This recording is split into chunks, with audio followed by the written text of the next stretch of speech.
se abusa do crime, de responsabilidade. E como alternativa a presidente Dilma Rousseff. Para o futuro. Um grande acordo nacional com o Supremo.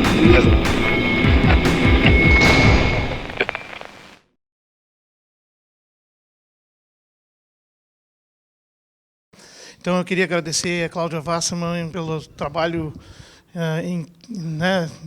intenso que ela teve para organizar e mobilizar esse curso e enfrentar aquelas dificuldades, digamos, semi-legais inicialmente e bem superadas. E é um privilégio poder estar aqui, eu fico muito honrado. E é exatamente para aproveitar esse fórum para discutir dos vários assuntos que decorrem do golpe de 2016, de abril de 2016, eu considero a data oficial do golpe o dia 17 de abril.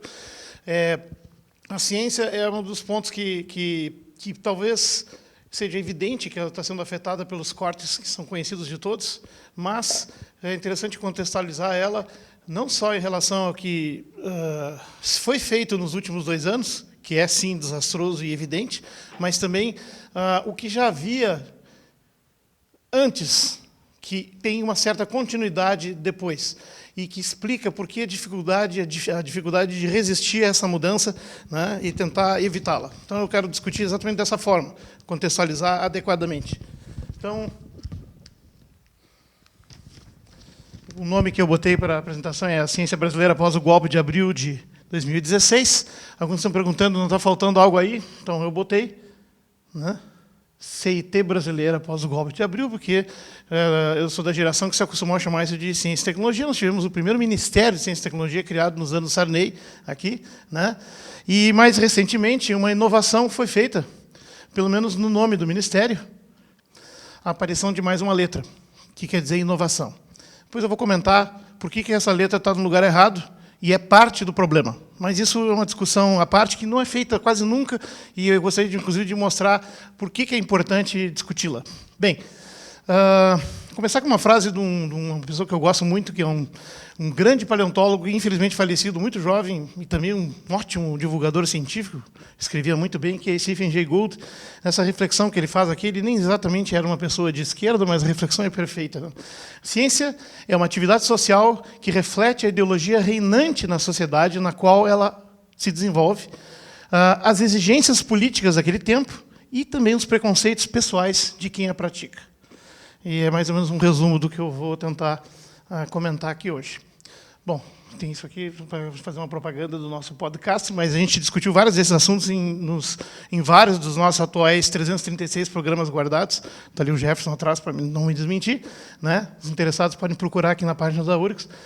E, bom, primeiro, a realidade atual é óbvia. Eu não vou fazer, por exemplo, poderia fazer uma palestra de 20 minutos, eu tentar fazer 25 ou 30, vamos ver, né? Eu podia mostrar o gráfico do decréscimo do financiamento e ficar chorando durante meia hora, né? Eu acho que não é por aí, mas isso é bem sabido e, obviamente, nós temos que olhar. Mas veja que eu botei um subtítulo aqui, já para promover a reflexão. Cortes financeiros, demolição institucional. São duas coisas feitas ao mesmo tempo. A demolição institucional eu não tenho uma imagem. É basicamente a demoção, o rebaixamento do CNPq, do Ministério de Ciência e Tecnologia e todas as suas agências ligadas a 3º ou 4º escalão. Ou seja, quando ele foi colocado como um apêndice lá no porão do Ministério de Comunicações, que sempre foi um ministério poderoso, porque sempre manipulou muito dinheiro, porque são os principais setores que move a política do país desde o golpe de 64, pelo menos, né? Esse rebaixamento teve um significado impressionante. De fato, ele sinalizava que nós íamos ter cortes terríveis e que a ciência já não importava tanto. Esse é o grau de importância que esse pessoal dá para esse assunto. E por quê? Bom, evidentemente, você já deve ter visto no curso várias outras opiniões e dados e observações e análises mostrando o que está acontecendo aqui. Na minha opinião, obviamente eu vou verter a minha opinião, e vocês podem discordar à vontade, mas, na minha opinião, o que nós estamos vendo aqui é basicamente uma etapa avançada da recolonização do país, né?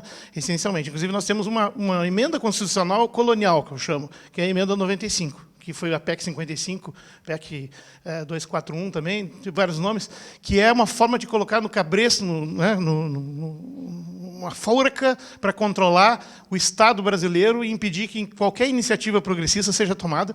Ele foi colocado como primeira decisão já votado no mesmo ano do golpe, onde se tentou fazer uma resistência, mas ele foi acompanhado de uma série de outras medidas que quase nem apareceram na mídia.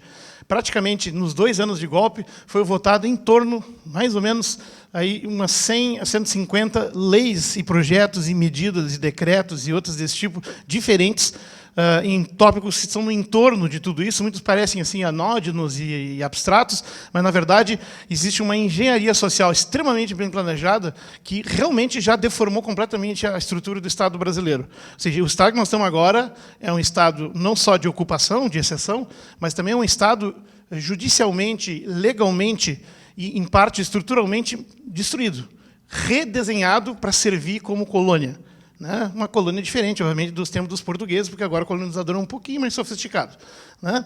Bom, então, a questão dos cortes financeiros é bem sabida. Eu vou pegar direto um gráfico da Nature, porque está em inglês, que é a língua pátria, né? A partir de abril de 2016. Né? E eu não sei se tem um laser aqui.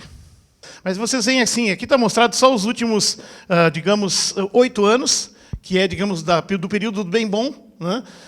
Que obviamente teve também algumas flutuações antes desse período, porque o período dos governos progressistas, ditos progressistas, de Lula 1 e 2, e o primeiro governo da Dilma, né? Esse negócio aqui vai já no final do governo Lula 2, né? E vai para trás mais. Mas, essencialmente, aqui está mostrado o que foi o pico, o apogeu do financiamento da ciência e tecnologia, que se deu realmente em torno do ano 2013. Que é isso aqui, o vermelho, é o que foi proposto, é o orçamento, né? O Orçamento Geral da União, que nunca é o que é cumprido. Né? Uma regra básica no Brasil é que tu faz um orçamento que é uma ficção, né? Que depois tu vai mutilando alegremente. Né? Geralmente, essas ficções estão ficando cada vez mais curtinhas também, então tu já começa mal e termina pior. E do lado está, então, o que foi gasto, né? E aqui já vejo que tem algumas coisas meio duvidosas, porque tem fontes diferentes, mostram coisas um pouquinho diferentes, mas, essencialmente, nós temos uma queda vertiginosa de 2016 para 2017 no que foi realmente investido. Certo? Esse corte foi, sabidamente, de 44%, juntando tudo que aconteceu e também o contingenciamento da Emenda Constitucional 95, que proíbe gastos nessas áreas estratégicas que incluem ciência e tecnologia por 20 anos. Né? Bom, o orçamento, veja que interessante, ele já sofreu um corte brutal, né, do ano passado para esse. Já se prometeu praticamente o mesmo que no ano passado, porque uma das resoluções da emenda é que o que foi gasto no ano anterior é o teto para o ano seguinte. Exatamente, é uma catraca que vai baixando para sempre. Então, está desenhado assim, ninguém ligou muito para isso e agora o resultado está aí. Então, ainda é uma incógnita quanto nós vamos ter implementado, mas provavelmente isso aqui não vai ser tão alto. Eu estou sendo otimista em achar que nós vamos chegar aos 2 bilhões no total. De novo, nós não sabemos disso porque lá por agosto, setembro, começa todo mundo a ficar sem dinheiro, as universidades, os institutos, o CNPq, todo mundo começa a fazer o chororô e ganha mais uma migalhinha para aguentar até o fim do ano, que foi como funcionou no ano passado. Ou seja, uma absoluta ausência de qualquer vestígio de política de ciência e tecnologia. Se antes havia uma política de ciência e tecnologia, e havia, embora com vários problemas, na minha opinião, né, agora a política é não ter política, é realmente deixar a coisa morrer à míngua, né? E embora, inclusive, nem faz parte do discurso dele ficar, né, se elogiando e se auto-referindo às conquistas da ciência brasileira nas universidades. Esse discurso sumiu porque ele não faz parte do projeto atual em vigor. Bom, existe um outro movimento aí que usa uma variante desse gráfico aqui, que é o movimento que planejamento é esse. Tem uns números aqui que são não muito corretos, mas, enfim, no final ele termina mais ou menos correto aqui. A gente tinha estimado para gastar 5 bilhões em 2017, mas com o contingenciamento da emenda constitucional passou a ser bastante menos, né? 3,2. Isso aí é o impacto, só na ciência e tecnologia, da Emenda Constitucional 95, para ter uma ideia. O que não aconteceu nos outros setores também. Certo? Em 2018 está previsto, então, que vai chegar a valores bem mais baixos. próximos dos 2,7. Bom, esses são os fatos desagradáveis dos cortes, do papel da emenda constitucional e de outras tentativas de também pilhar em cima desse valor, como, por exemplo, aquela manobra jurídica que foi feita de mexer a maior parte do dinheiro para uma tal de fonte 900, que durou algumas semanas, a tentativa de fazer, tipo, não, mas vai ser melhor, é mais adequado.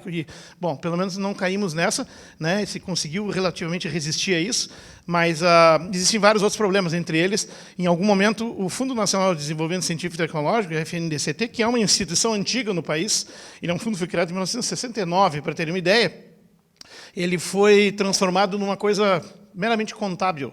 Portanto, ele não dita regras para os passos dos anos seguintes. O que foi gasto num ano dele, como é meramente contável e deu para fazer, no ano seguinte não é obrigado a cumprir o mesmo. Certo? Tanto que a comunidade científica tentou fazer um movimento para transformar ele numa conta de natureza financeira. Que também tem problemas, porque se tu fica amarrado na lógica do mercado financista e dos juros e tudo mais, mas pelo menos ele fica comprometido, né?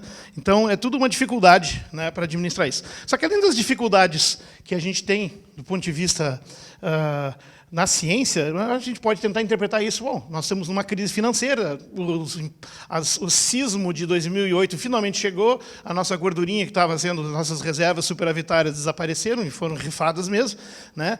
E todos os mecanismos de defesa que a gente estava construindo, entre eles o próprio BRICS, que inclusive tinha aprovado já, e tinha sido lançado no início de 2016, um fundo dos BRICS para a ciência e tecnologia, de 24 bilhões de reais para ser usado entre os 6 países e distribuído inteligentemente, inclusive para países que não são dos BRICS, para tentar fazer um serviço de apoio, ao qual o Brasil só precisou contribuir com 1,2 bilhões, mas poderia ser beneficiado com um valor até maior do que esse. Então, ou seja, uma coisa que foi propalada bastante, foi falada lá em janeiro de 2016, depois veio aquele fuzuê todo do golpe, ninguém mais fala nisso. E, de fato, o status dessa negociação, porque é uma negociação financeira complicada, eu não sei como ele anda. Se alguém souber, a gente pode até comentar depois, eu queria saber como ficou. Se a gente olhar aqui, por exemplo, o ritmo do Brasil da evolução da economia, né? Isso aqui é variações do PIB, né? Que estava muito baixo lá em 99, né? Isso aqui são as, digamos, o ritmo de crescimento do país. O país cresceu muito pobremente naquela época e ele foi fazendo picos ao longo da história. Essa coisa cíclica é normal, né? Mas veja que nós tivemos uma queda brutal em 2009 e isso dá para atribuir, em parte, àquela crise de 2008, porque realmente sacudiu todo mundo. Mesmo assim, sem crescimento, a gente conseguiu preservar outras coisas devido ao superávit e algumas outras medidas corretas estavam sendo feitas na época. Esse gráfico de baixo aqui não corresponde aos anos e governos exatos, é quanto ao valor do crescimento da economia médio de cada governo, né? Então, aqui, Dilma e Fernando Henrique estão, digamos, na lanterninha, sendo que Collor é o pior de todos, que é o crescimento negativo naqueles 2 anos. Né? A tentativa de tirar ele custou bem mais caro que a de tirar Dilma, financeiramente. Estavam dispostos a isso, para tu ver o que ele aprontou. Né? E não foi uma Fiorino... Como é que era aquele Fiat lá? Não foi isso, com certeza. Mas, enfim, também não foi nada progressista. Né? Aqui vale comentar o seguinte. Além do impacto financeiro, o golpe produziu impactos de natureza administrativa e, sobretudo, política e estratégica. E isso eu preciso mencionar, porque elas são muito graves. A Lava Jato, basicamente, é uma excelente ideia de como destruir uma estrutura e a credibilidade e também a estrutura funcional de uma organização política e social num país. Por quê? Porque o tipo de sistema eleitoral que existe no Ocidente favorece em que a corrupção seja praticamente uma parte natural, inevitável do sistema. Ou seja, tu basicamente sabe que tu precisa de tantos reais investidos para conseguir tantos votos. Essa relação é sabida, as empresas que vendem o serviço de apoio já sabem, anunciam, custa tantos mil reais ser um vereador, tantos milhões ser deputado estadual, vários milhões para ser federal, senador, mais caro ainda. Isso aí é tudo linear. Portanto, se é assim, o único jeito de conseguir ser eleito, e as pessoas são eleitas, é exatamente enfiando a mão na massa. Ou melhor, mergulhando na piscina de... Complete como quiser o conteúdo dessa piscina. Né? Então, o sistema eleitoral desse tipo, que é um tipo de plutocracia disfarçada de democracia, ele inevitavelmente leva todo mundo a se corromper. Né? Bom, então, se tu faz uma campanha moralista para perseguir corruptos, não vai faltar gente. O único problema é como é que tu faz isso para pegar só os inimigos e não os amigos. Bom, acreditem ou não, vocês já acreditam, porque vocês estão vendo, é possível fazer isso. Os amigos preservar, eventualmente tu queima 1 ou 2 só para não ficar muito chato, mas tu consegue atingir essencialmente no coração os principais adversários. Então essa é uma lógica incrível. E qual é um dos principais resultados da Lava Jato? É tirar o Lula da eleição, é prender o staff todo completo, inclusive o núcleo pensante do Partido dos Trabalhadores e também dos grupos mais progressistas no país. Bom, isso aí é um dos resultados, mas não é o mais importante. A meu ver, e isso é um movimento que está bem claro, as associações de engenheiros do país estão declarando isso claramente, mas isso não se debate porque não tem espaço na mídia, né? O impacto fundamental foi sobre a engenharia do país. Ou seja, a engenharia, a área aplicada, a tal da tecnologia que tanto se fala, que a gente quer tanto inovar, porque inovação é uma coisa tecnológica, né? A tal da tecnologia foi demolida, a tecnologia nacional.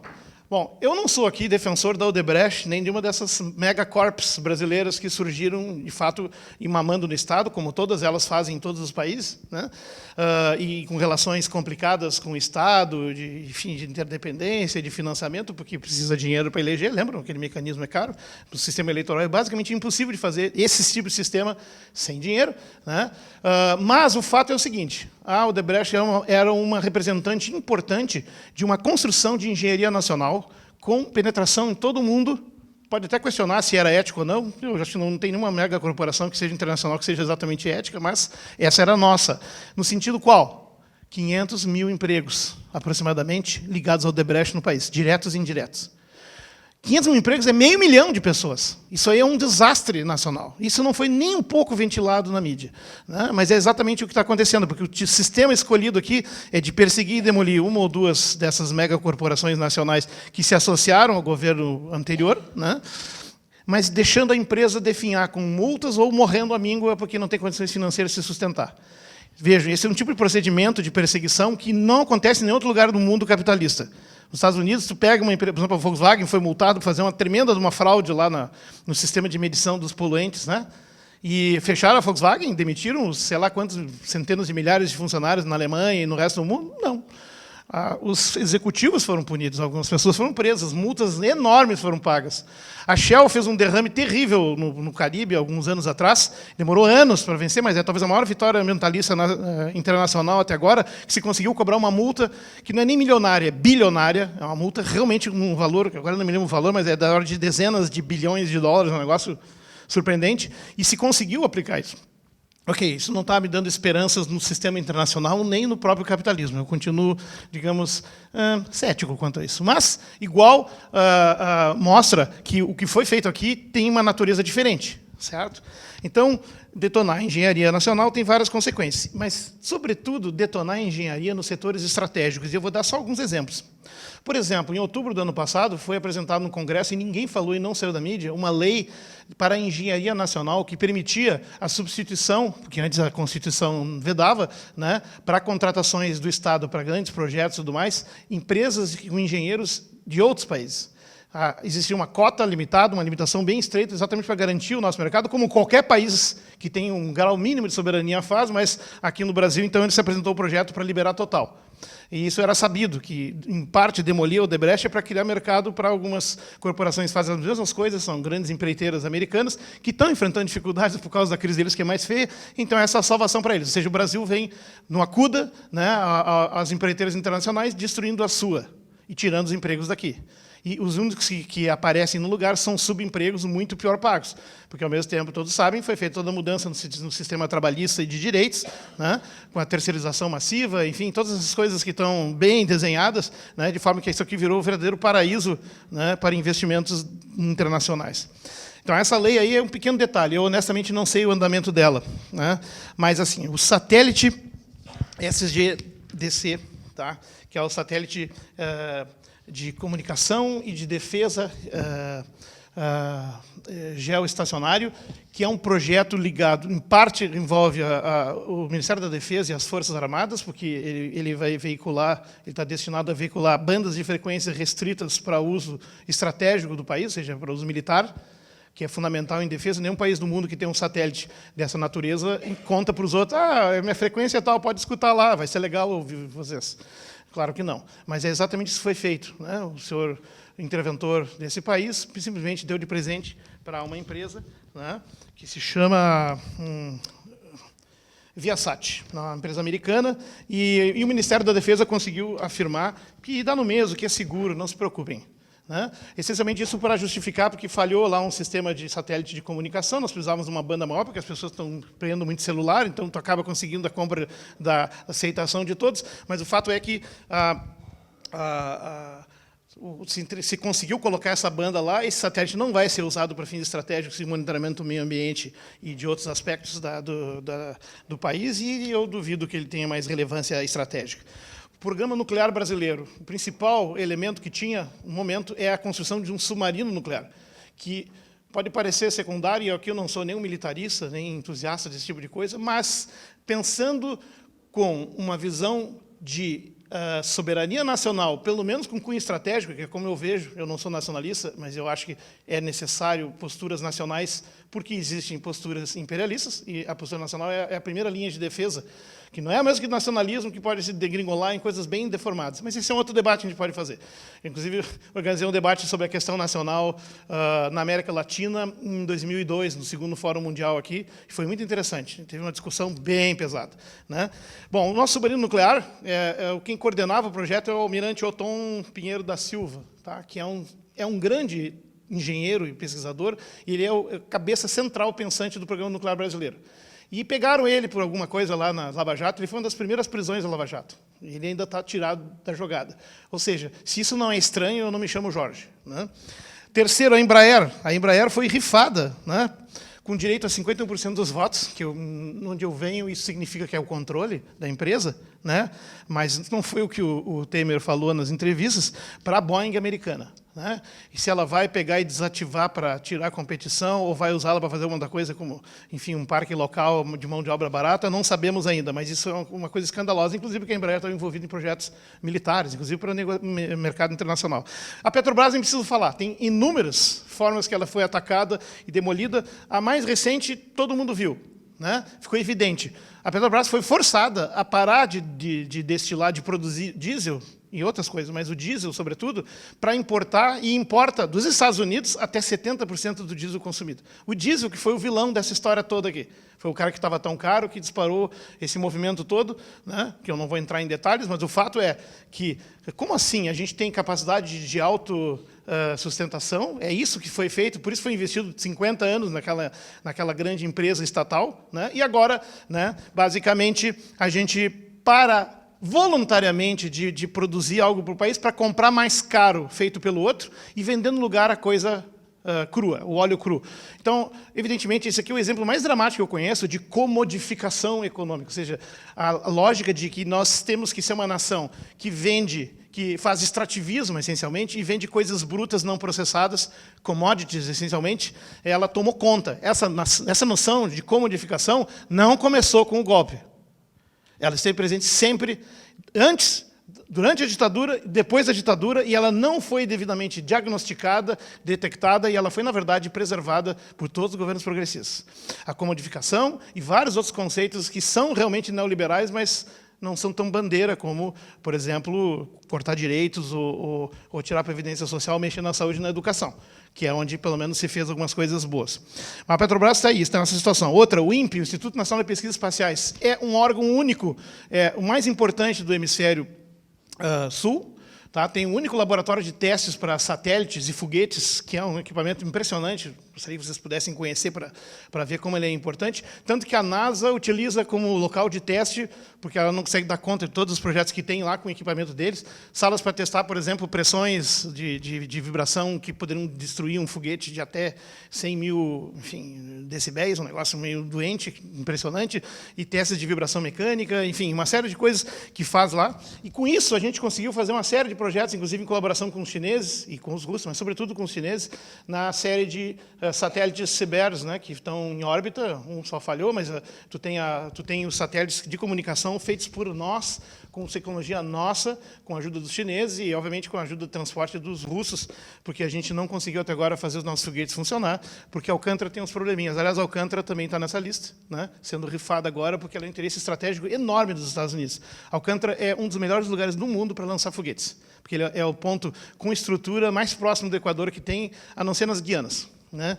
Então, O INPE, para vocês terem uma ideia, tem projetos tão interessantes que as pessoas não sabem, que, por exemplo, nós estamos a tal ponto de avanço que não só temos foguetes importantes em potencial de, apesar do acidente de Alcântara lá alguns anos, 13 anos atrás, de superar isso, mas nós temos projetos, inclusive, de pesquisa científica espacial, que é uma tendência que está acontecendo no mundo todo, né? Por exemplo, a China botou uma nave em órbita da Lua. Os indianos estão em órbita de Marte. As pessoas não sabem, mas isso é verdade. Só fala da NASA. A NASA. Aliás, amanhã vai ser uma bomba aí da NASA, interessante, promissora, porque realmente eles têm muito trabalho em Marte. Mas como é que os indianos estão em Marte? Então, a Sandra Magalian está lá, já faz uns 2 anos. Né? Os chineses estão na Lua, depois vão dar um pulo adiante. E por que nós, que temos praticamente o 5º ou 6º projeto de pesquisa espacial do mundo, não podemos ter o nosso órgão lá? E, de fato, os nossos projetos, nós temos pelo menos 2. Um telescópio espacial de raio-x, o MIRAX, porque todos os que têm em funcionamento no momento estão muito velhos, vão ser substituídos. Então, tu faz uma contribuição para a ciência. É um projeto de tecnologia totalmente dominada, que a gente conseguiu fazer, mas é tecnologia nacional e ajudou a desenvolver aqui. Inclusive, para os que gostam da ideia, né, também em colaboração com técnicos e empresas nacionais aqui, porque isso é uma coisa estratégica, não dá para ficar abrindo, né, estimulando o crescimento e desenvolvimento dessas empresas nacionais. Então, se isso aí não tem importância, é todo um debate que tem que ser feito. E o outro é o projeto que, inclusive, eu participo da equipe técnica, que é do Aster, que é uma sonda de espaço profundo, que vai ser lançada para ficar em órbita de um asteroide triplo, que é um dos poucos conhecidos que tem, que chega perto da órbita terrestre.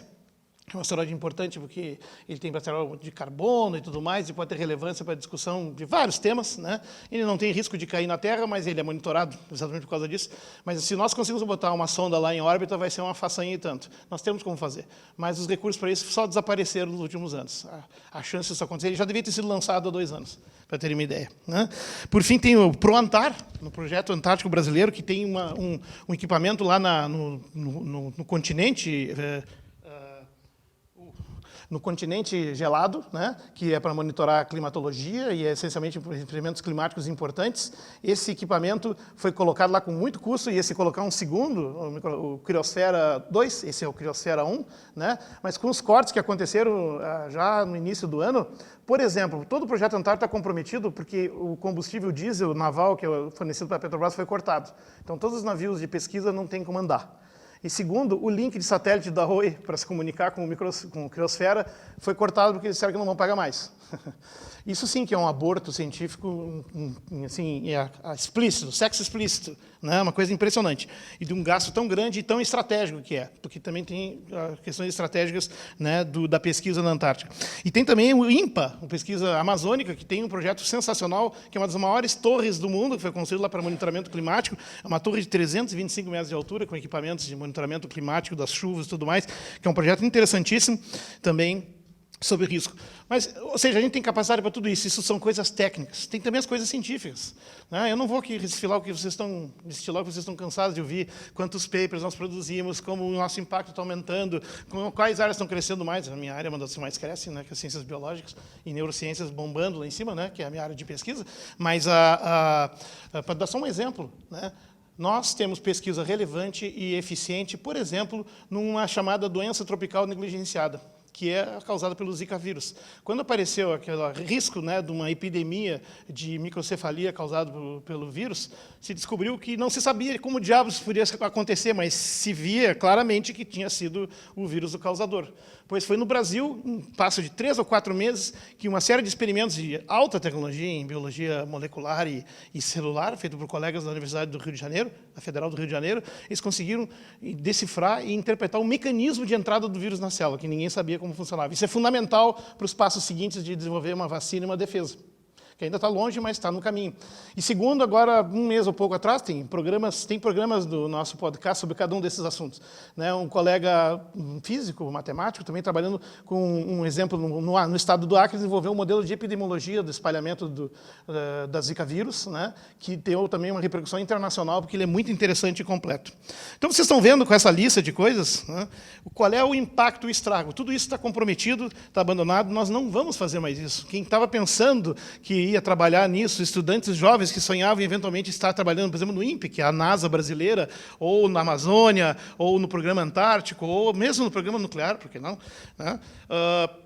Já não pode sonhar adequadamente. O que está em jogo aqui, né? E eu parei com as imagens aqui porque eu vou mostrar agora rapidamente o outro lado, né? Ok, isso que está acontecendo é gravíssimo, certo? E, essencialmente, é o que eu chamei assim, de uma neocolonização acelerada. Tá? Basicamente, o objetivo é transformar esse país aqui numa fonte de commodities baratas, com mão de obra barata, e para fazer mega extrativismo, o termo já está sendo consagrado internacionalmente, mega extrativismo de qualquer coisa, de petróleo, de gás, de plantas, de água, enfim, de tudo, né? Inclusive, por exemplo, para biocombustíveis, que é um tipo de mega extrativismo, com baixos salários garantidos e agora, além de tudo, sem direitos trabalhistas justos. Portanto, isso aqui virou uma maravilha, né? Bom, a questão... tem vários desdobramentos sobre isso. Evidentemente, as universidades são vítimas junto, porque no Brasil a maior parte da pesquisa se faz em universidades. Então, a pergunta seguinte que eu faço aqui, agora eu vou ser um pouco mais rápido, isso começou agora, em 2016? Rapidamente fomos destruídos? Não. Isso já estava começando antes, em diferentes momentos, de diferentes formas, e algumas coisas estavam sendo cozinhadas de forma não percebida há mais tempo. Algumas delas têm sido basicamente sustentadas constantemente ao longo dos diferentes governos desde a ditadura. Por quê? Como aquela primeira frase tentava mostrar, existe uma coisa muito eficiente na sociologia de qualquer país, de qualquer nação. Existe uma coisa chamada, vamos chamar assim, de hegemonização ideológica, né? Existem ideologias e ideologias. Quando falar assim, converter alguém a uma ideologia política radical, sei lá, um comunista guerrilheiro que quer tomar o poder pela força, uma coisa que atualmente não está muito em voga, mas já foi forte, inclusive nesse país, né? Isso é que se pensa quando se fala em ideologia, né? Mas não se pensa que a ideologia tem muitos timbres, muitos matizes, e está em muitas formas embebidas. E aqui eu estou falando do que eu vou falar agora, né, das causas do que aconteceu, uma série de matizes ideológicos que atingiram tanto a direita quanto a esquerda. Basicamente, toda a esquerda, né, acreditando nas mesmas coisas, achando que esse era o caminho. E eu não vou ter tempo de desenvolver muito para mostrar quanto de pensamento mágico tem nisso, que deixaria contente alguns escritores colombianos, porque, de fato, o pensamento mágico é uma coisa tão latino-americana, mas ele está por trás disso. Então, teve aumentos em valor, de fato, antes do golpe, nós tivemos aumentos em valor absoluto de investimento em ciência e tecnologia, certo? E crescemos naquele pico de 2013. Nunca tivemos tanto dinheiro na história, certo? E eu posso dizer, porque eu já trabalho há 30 anos em pesquisa, desde 85 mais, né? E eu já vi a ciência não ter nada, que eu comecei a trabalhar sem bolsa, não existia bolsa no início dos anos 80, né? Depois ela aumentou um pouquinho, ficou um pouquinho melhor lá com o Sarney, depois ela fundou de novo. Depois veio, né, o Itamar, deu uma arrumadinha, não sei o que ali e tal, o FHC veio, detonou de novo. Aí nós fizemos a maior subida de todas, que é a última, que chegamos a 2013. O investimento que os governos progressistas do PT fizeram e que, de fato, foram significativamente maiores. Havia o ambiente para isso. Mas investimentos, que é bom observar, não mexeram muito no traço do percentual do PIB. Sempre ficou baixo, nunca se atingiu, inclusive, o que a Constituição prescreve. Então, qualquer país desenvolvido do mundo investe, no mínimo, 2% do PIB em pesquisa científica, que inclui a científica básica, a aplicada e a tecnológica, que é uma coisa que eu também quero comentar rapidamente aqui nos meus minutos finais. Então, existe também uma promoção ideológica por trás disso, mas vejam, a gente promoveu o desenvolvimento científico, mas, ao mesmo tempo, não se criou ambiente para esse desenvolvimento científico desaguar em algo útil, que são empregos, lugares para trabalhar e botar as suas ideias. Todo mundo é compungido na universidade, quem faz ciência, a fazer a tal da inovação. Nós, que fazemos pesquisa básica, somos obrigados a inovar, o que eu vou explicar depois para vocês que não faz sentido nenhum, porque inovação é uma coisa para produto, não para ideias. As ideias não são inovações, as ideias são ideias novas, certo? Mas, essencialmente, o que tu tem aqui é que nós não tivemos, e não temos, nunca tivemos, praticamente, desde os anos 50, um projeto nacional de desenvolvimento do setor industrial e do setor agrário que seja agroecológico, de fato, como poderia ser, porque nós temos dianteira científica nessa área. Bom, então, vejam... Se eu pegar aqui desde 67, eu podia ir mais para trás, mas esse aqui é um bom período, no meio da ditadura. Esse aqui é a evolução do desenvolvimento, do investimento, tanto do Fundo Nacional de Desenvolvimento Científico e Tecnológico, quanto da FINEP. A FINEP financia mais coisas privadas, a FNDCT é dividida entre privados e universidades e tudo mais. A engenharia de divisão do dinheiro é um negócio maluco, né? Mas aqui dá para ver claramente o que acontece, então, no final da ditadura, né? Em 85 assume o governo Sarney, a criação do Ministério de Ciência e Tecnologia e uma primeira subida que praticamente duplicou ou triplicou quase o valor que tinha investido em ciência até então.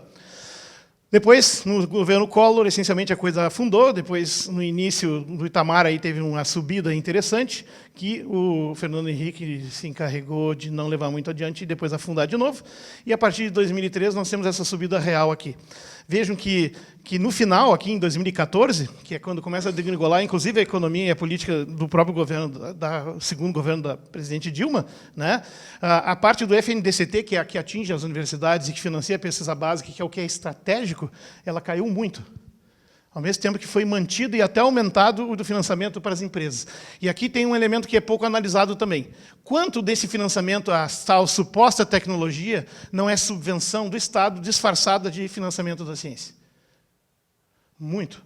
Teve um exemplo, eu não consigo lembrar o ano, mas teve um ano que foi criado um financiamento para inovação, que a Volkswagen do Brasil pegou sozinha uma quantidade de dinheiro igual a todo o dinheiro da ciência no país, num ano, para fazer inovação tecnológica no Brasil, porque ela dá empregos no país. Eu fico perguntando o que eles fizeram com 1 bilhão de inovação tecnológica.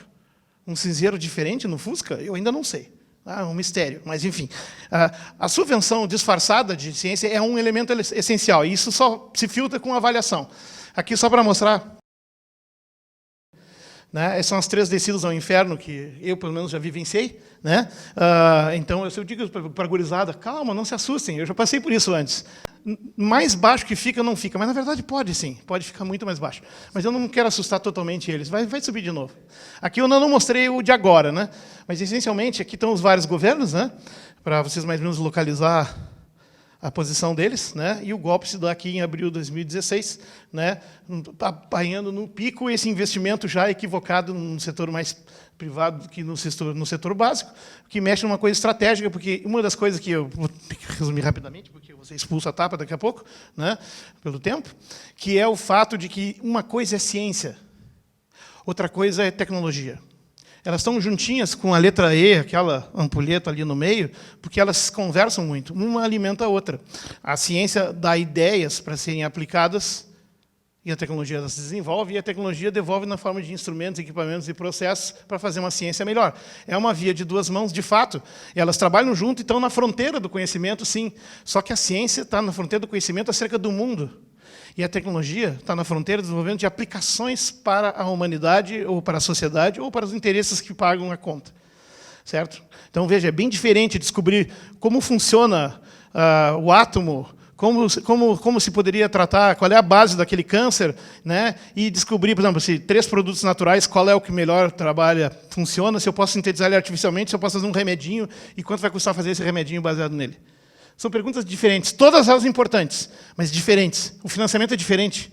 A pesquisa tecnológica sempre é mais cara que a básica, a não ser na super pesquisa básica, tipo programas espaciais da NASA, super aceleradores de partículas como o CERN, né, o Super Collider lá na Europa. Mas, tirando esses mega hiperprojetos, né, que no Brasil o maior deles é o Sirius, que é o nosso acelerador de partículas em São Paulo, com motivo de orgulho também, um dos mais importantes do mundo. Né? Ele, durante alguns meses, quando começar a funcionar, ele vai ser o mais avançado do mundo. Né? Eu não sei se ele vai começar também, porque do jeito que está cortado tudo, mas, essencialmente... agora até me perdi.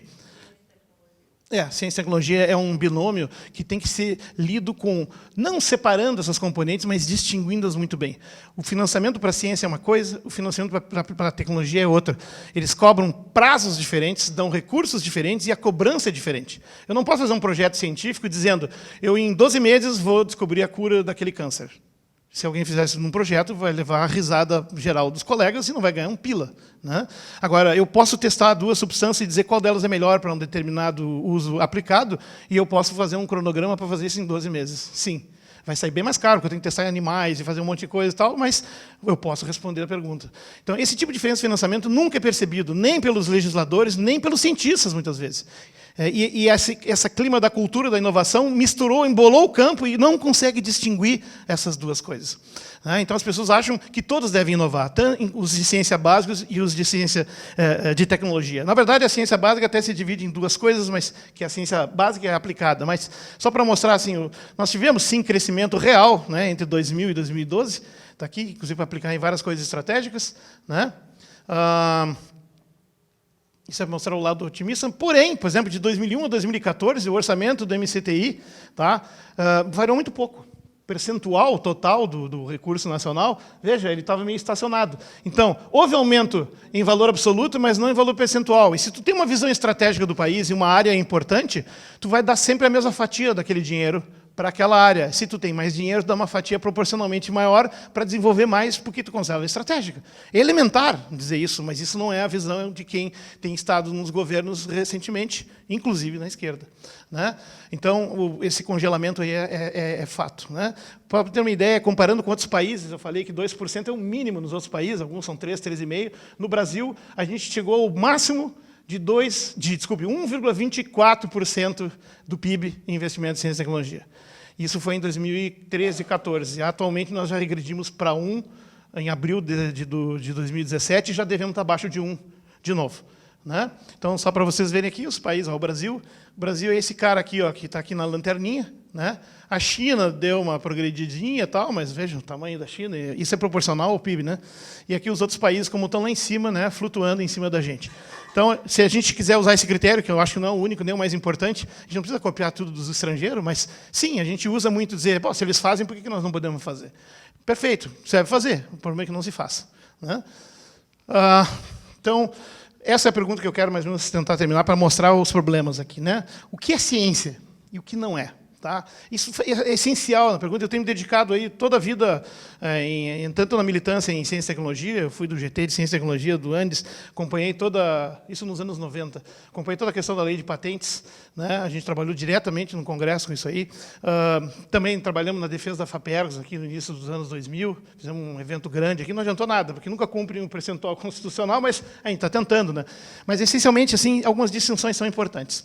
Tá? E eu vou mostrar o gráfico todo pronto. Não vou fazer ele animado. Mário Bunge é um filósofo da ciência argentino, radicado no Canadá há 62 anos, e é um grande filósofo, um grande pensador e também um grande divulgador.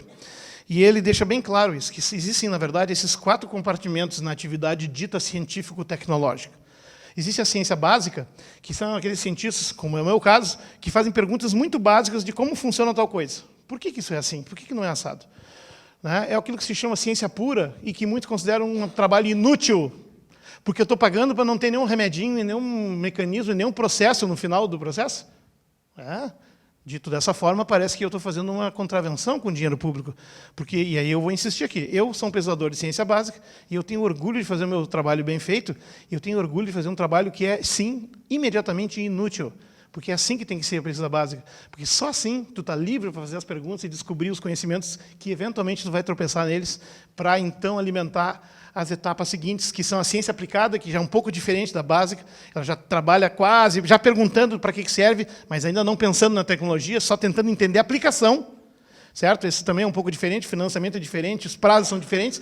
Depois tem a pesquisa tecnológica, que já pega o que esse cara aqui destilou, das 20 ideias legais que ele pegou da ciência básica, 2 foram testadas, ele tentou a tecnologia, só uma valia a pena financiar.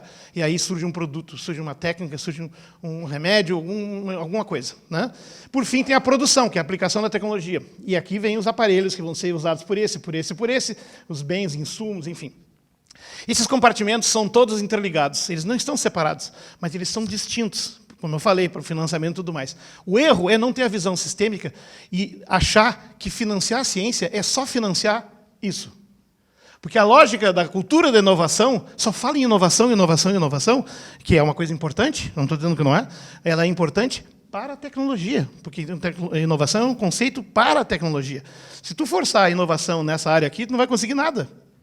É como ficar ensinando a técnica de criação, de tirar leite de uma vaca para um mineiro, que tem que trabalhar lá na mina para extrair carvão. Entende? Até pode ser útil se ele for comprar uma vaquinha, mas, na prática, né, não é a técnica que ele precisa para o trabalho dele, porque não é da natureza do seu trabalho. E não entender isso é não entender que essas áreas são ligadas troficamente. Para tu ter um país soberano cientificamente, que tem autonomia para produzir as suas ideias e se defender, nós temos que ter, sim, tecnologia, mas nós temos que ter esses outros andares de baixo trabalhando para produzir conhecimentos aqui, novos. Serve para 2 coisas ter esses andares de baixo. Ele sai mais barato, não tem perigo. Né? Mas serve para 2 coisas. Ele treina as pessoas para fazer bons técnicos no futuro e também futuros bons cientistas, mas ele produz ideias aqui, que as ideias boas não estão publicadas nos artigos e não aparecem nos livros. As ideias boas estão com as pessoas que têm elas. Então, basicamente, se a gente só financia a tecnologia, nós só vamos abrir pacote tecnológico pronto e a gente é colonizado de novo. Que é isso exatamente a situação que a gente teve a maior parte da nossa história e é quando nós estamos sendo relegados de novo com todos esses cortes que eu mencionei, voltando a uma espécie de idade da pedra tecnológica local. Uma segunda coisa que eu gosto muito do trabalho de Merton, que é um sociólogo da ciência, fundador da sociologia da ciência, e ele é americano, no entanto ele veio com esses 4 conceitos, os chamados imperativos institucionais da ciência, são os imperativos sociológicos. Toda a ciência funciona com base dele. Se bem que é verdade que isso está desaparecendo, porque nós estamos vivendo uma crise, inclusive, do processo científico, devido à contaminação por interesses econômicos que estão realmente distorcendo ele. Não vou ter tempo de desenvolver isso, mas seria o universalismo. A ciência produz conhecimento que vale em qualquer lugar, para todo mundo, independente da latitude, do gênero, da cor, da língua. Basicamente, são conhecimentos universais acerca da natureza. O comunismo de informação, soa estranho, mas... E publicou isso em 1946 nos Estados Unidos, veja só. E não foi nem chamado para depor. Né? O comunismo de informação significa que o cientista imediatamente compartilha tudo que sabe, publicando. Nada para ser guardado. Não existe essa coisa de guardar na gaveta, né, para de noite planejar como conquistar o mundo. Né? Essencialmente, tu tem que compartilhar a informação. Tu só é um cientista se tu publica, se tu compartilha com os colegas em congressos. Esse é o chamado comunismo.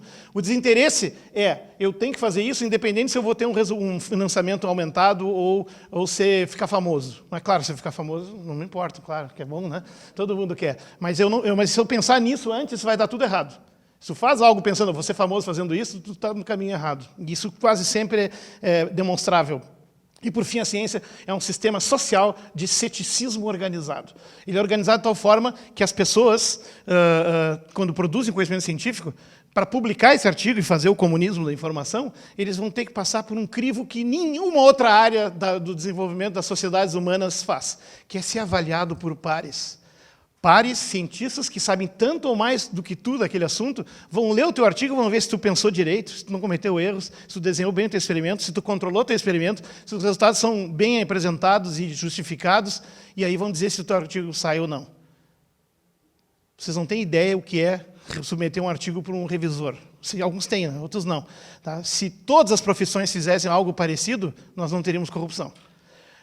Pode acontecer corrupção, sim, existe fraude em ciência, mas ela é totalmente marginal, porque ela é detectada rapidamente. Curiosamente, a sociedade, quando aparece uma fraude grande, como aquela das células-tronco lá da Coreia, alguns anos atrás, ou da fusão a frio, há mais anos atrás, né, foram fraudes científicas mal feitas e tal, curiosamente, isso foi divulgado como a ciência é igual ao resto, que nem os políticos, que nem vocês aí, tudo corrupto. Mas, na verdade, é porque a imprensa tem a capacidade de criar ilusões acerca do como é ou não é. É um caso em 1 milhão. Realmente é muito difícil, porque está todo mundo vigilante. É uma comunidade vigilante, cética e muito chata, posso assegurar. Tá? Dito isso, a cultura da inovação, o erro dela não é defender a inovação. Óbvio que o tecnólogo, o engenheiro, o médico, se a gente trabalha com tecnologia aplicada para usos reais, tem que procurar inovações. Só que tem que saber o que é inovação. E as pessoas não sabem de onde vem esse conceito. É uma mitologia contemporânea, e o erro dele é aplicar a ideia da inovação igual para todos. Inovação é para o tecnólogo, para quem faz tecnologia. Inovação para a ciência básica e aplicada é um desastre, porque tu está convidando o cara a ter quando ele esbarrar na primeira ideia aplicável, ele tem que largar o que está fazendo e tentar aplicar ela, criar uma empresa e sair fazendo. É exatamente isso que está sendo pensado quando se fala em lei de inovação e projetos de estímulo. E muitos colegas caem nisso, eu tenho muitos colegas que fizeram isso. Tu não foi treinado para ser um engenheiro, muito menos um empresário. A gente mal sobrevive como docente universitário e pesquisador. Mas a realidade é que, alguns têm o talento e vão se revelar grandes empresários, grandes tecnólogos, vão ter muito sucesso. Mas a maioria não, porque eles não foram preparados para isso. De novo, isso é como querer ensinar a tirar leite para um mineiro. Não é a profissão dele. Pode ser interessante, mas não é o que ele precisa para o seu dia a dia. Aqui, o inovação é um conceito inventado por esse senhor aqui, o senhor Schumpeter, né, que define lá, isso foi em 1912 até que ele formulou essas ideias, né, que é a introdução de um novo produto ou bem, que pode ser um novo método de produção, ou a abertura de uma mesma coisa para um novo mercado, ou uma nova fonte de suprimentos para poder fabricar ele, ou uma nova forma de organizar tudo isso. Ou seja, tu pode ter, inclusive, o mesmo produto, tudo igual, só encontrou um pacote diferente. Inovar pode ser, inclusive, fazer um pacote diferente que venda mais. Não se fala isso, né? Quando se fala em inovação, parece tão um pouco nobre, mas é verdade. Pela definição do Schumpeter, é tudo isso aí. Mas ele está se inventando, está se dedicando a coisas úteis. Uma invenção tornada útil, mas útil pensado como lucrável, lucrativa. E é aí que está a diferença. Desde quando pesquisa básica, descobrir como funciona uma célula, é lucrativo? Pode vir a ser, se alguma ideia dali aplicada, vier a ter todos os dobramentos, mas, em princípio, não. Então, é uma confusão de categorias, né? E daí vem a cultura do empreendedorismo, né? Mergeist, não sei o quê, né? E todos os outros detalhes que eu não vou ter tempo de explorar, né? Mas que estão presentes, por exemplo, em todos os livros que construíram a ideologia recente que tomou conta da esquerda e da direita no país, na área de ciência, lamentavelmente, com poucas vozes críticas. Esses são os 3 livros coloridos que se chamam. Foram livros com ideias de como organizar a estrutura científica do país. 2 foram publicados na época do governo Fernando Henrique, 2001, 2002, né? E já na troca, e o terceiro, que é o livro azul, já saiu em 2012, já durante o governo Lula, né? Mas eles são muito parecidos e eles trazem uma série de ideias que incluem inovação e tudo mais, e é a base cultural, ideológica e justificativa para as leis da inovação, para o marco legal da ciência e tecnologia e outros que eu não vou ter tempo de explorar, né? Só para observar, e para terminar com isso, quanto do financiamento de ciência e tecnologia é privado? Porque se tu fala que o objetivo é estimular a ciência, a tecnologia e a inovação, beleza, vamos estimular então a inovação onde ela deve, que é na tecnologia. Muito bem. Mas só o Estado tem que pagar? Não. E os países, os defensores da ideia, se gabam de que, basicamente, nos países envolvidos, a maior parte do dinheiro vem do setor privado. Por exemplo, nos Estados Unidos. Bom, mas é a maior do total do dinheiro, né? Porque tu tem grandes empresas com projetos muito caros, e sim, eles se pagam porque eles têm interesse direto. Mas uma das coisas que não é dita, e daí a importância de distinguir ciência básica aplicada de tecnologia, é que em todo o mundo, a ciência básica e a ciência aplicada é financiada de uma única forma, pelo Estado. É impossível o setor privado financiar uma coisa que não tem garantia de retorno. Eles chamam, inclusive, isso de fundo perdido, ou gasto, né? Não é investimento. Então, essa é uma questão importante. E só para ver se tivemos resultado com esses 12, 15 anos de cultura da inovação, onde se forçou, então, inclusive, quem não devia, mineiros, tirar leite.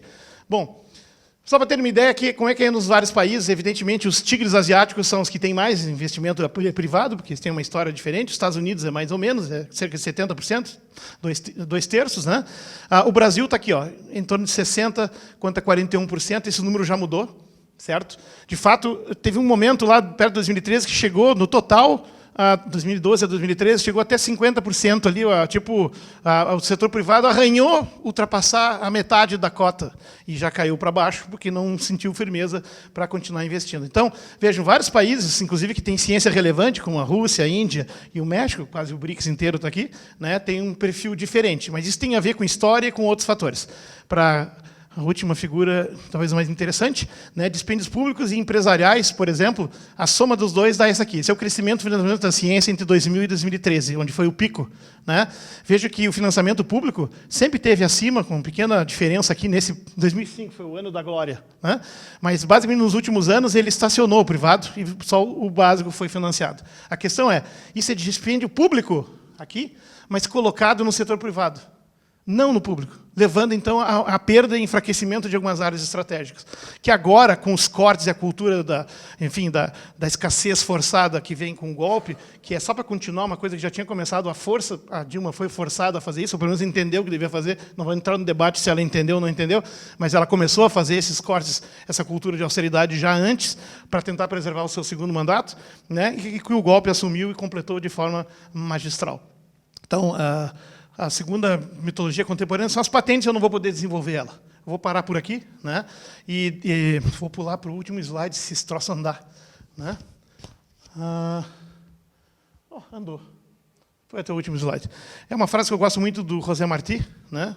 Grande poeta e revolucionário cubano, que resume um pouco do que a gente vê aqui. Isso é tão verdade que chega a dar um arrepio, né?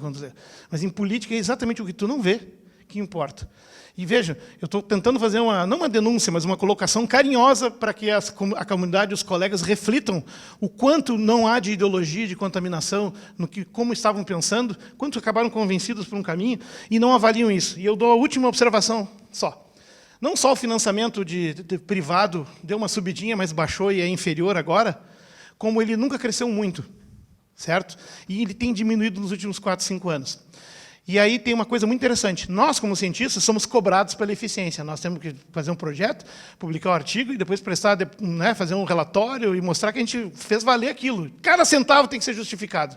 Eu estou terminando agora. Né? Cada centavo tem que ser justificado. No entanto, não existe o mesmo tipo de cobrança para aquele dinheiro que é desviado lá pela FINEP e outros para o financiamento do setor privado para fazer a sua pesquisa e desenvolvimento supostamente tecnológico. Que eu acho que algumas fazem mesmo, mas outras eu acredito que só estão pegando dinheiro porque é uma mumunha bem montada, é subsídio, subvenção disfarçada. Quanto disso é disfarçado, quanto é real, nós só saberíamos se fosse feita uma auditoria. A auditoria é uma coisa que não se faz no Brasil, nós não fazemos nem sobre a dívida, que dizer o resto. Né? Mas, enfim, eu deixo essa reflexão aqui. Esse setor tem ganhado a maior parte do dinheiro, o discurso é todo voltado a favorecer o setor privado, o setor empresarial, porque ele vai puxar tudo, e ele é importante mesmo, vamos dizer assim, pelo menos nesse sistema ele é. Né? No entanto, a ciência vai funcionar igual em qualquer lugar, seja no capitalismo, seja no comunismo, seja no socialismo, em qualquer outro tipo de organização social que a gente nem tentou ainda. Tu vai ter que ter setores que vão fazer perguntas sem interesse, e sem compromisso, e sem garantia que vão ser úteis. Tu tem que ter ciência básica sempre. É dali que vai vir o conhecimento novo, que vai permitir um dia ter uma tecnologia nova. Isso vai funcionar em qualquer lugar. A União Soviética fazia assim, por isso que deu tanto certo por tanto tempo. A China faz isso. O Brasil estava fazendo isso, está fazendo isso, mas agora está sendo convidado a deixar de fazer isso. Tem que entender essa diferença. Nós temos que ter toda a cadeia trófica da produção do conhecimento científico. Ciência básica, aplicada e tecnologia. E inovação é só por um andar deles. E tem que parar de encher o saco dos coitados cientistas e convidando eles a fundar um boteco, porque, na verdade, a gente já tem muita coisa a fazer fazendo um bom trabalho científico. Muito obrigado.